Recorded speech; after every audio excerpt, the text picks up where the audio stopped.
and start this off with is just get you in the mindset of how important remote communication is.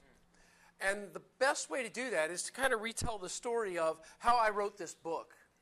When you write a book, I don't know how many people in the room have ever done that. How many people have ever written a book? Trying, yeah. Sister, I was there for a month trying, yeah. Then I locked the door for a month and I finished. And what I had to do was I would go in and I would sit down for a few minutes and I would visualize that I'm driving home after work, coming down my street, and it's blocked off by police cars. And there's a big SWAT van in front of my house. And everything I write for the next hour determines whether my family gets out of there alive or not. Now, that doesn't put too much pressure on you, but now you can understand how much pressure that the wrong communication or not listening clearly can put on somebody. In 2008, we all know what happened in 2008. The economy tanked, and I made the same phone call a lot of you did. I'm calling my broker, and she was just really, I could tell that she was having some problems. I said, so has your job switched from being broker to being hostage negotiator, trying to talk people off the ledge? And she was like, yeah, it seems like that. What can I do for you, Rick? And I said, well, just a second. I want you to sit back in your chair, take a breath, and just relax. And there was a really silent pause on the phone, and she said, how did you know I was sitting forward in my chair? Because you can hear it in the voice. When you listen, you can hear that tenseness, that tightness in the chest, that shallow breathing, that excitement in the voice, that staccato of the speech, and you know that there's something wrong. We've all heard this statement, reading between the lines. Well, if you learn to listen between the lines, you really will enhance your visual listening skill.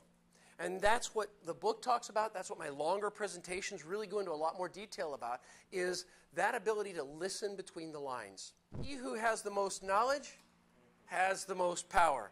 So the more you know about the dynamics of the physicality, the emotional state, the professionalism of the other speaker, the more power you have. And you can control and maneuver that conversation in a way where you both get what you're looking for. It's like building a bridge from two sides of a canyon. This side has a set of instructions in English. This side has a set of instructions in Spanish, but they both speak English. This one happens to have an accent. As they're building, they're sending information back and forth to make sure that they line up. Once that communication breaks down and I go, wait, what did you say? Now the communication slows down. And it's not a dynamic, free-flowing communication effort. And eventually, if it's not corrected, if I really don't understand or I say something and you give me an incorrect answer based on your misunderstanding, it just comes to a halt. As soon as someone says, oh, this is what I do, this is who I am, blah, blah, blah, they've just verbally shaken hands with you and you know who they are. And that's their first impression. That's the only one you get. No matter how irrational someone else's opinion is, or their thoughts, or their feelings, they're their feelings, thoughts, and emotions. You can't discount that that's the way they feel. You can't try to rationalize their irrational feelings. What you can do is understand that they feel that way. And they, in turn, would hopefully understand you feel this way. Okay, now let's slide that to the side, because that's not the problem, how you feel. The problem is this mechanical issue of I need this fixed, I need this delivered, I'd like to buy, I'd like to order.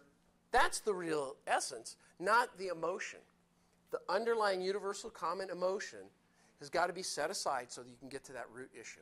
Now that's just a small part of what I talk about when I do my presentations for Don't Look at Me in That Tone of Voice. And I actually have other interactive things that we do, where I call people up from the audience and we work on things together. I'd love to talk to any of the organizations that you may work with or be associated with. My name is Rick Middleton. Thank you so much. I hope you learned how to listen differently.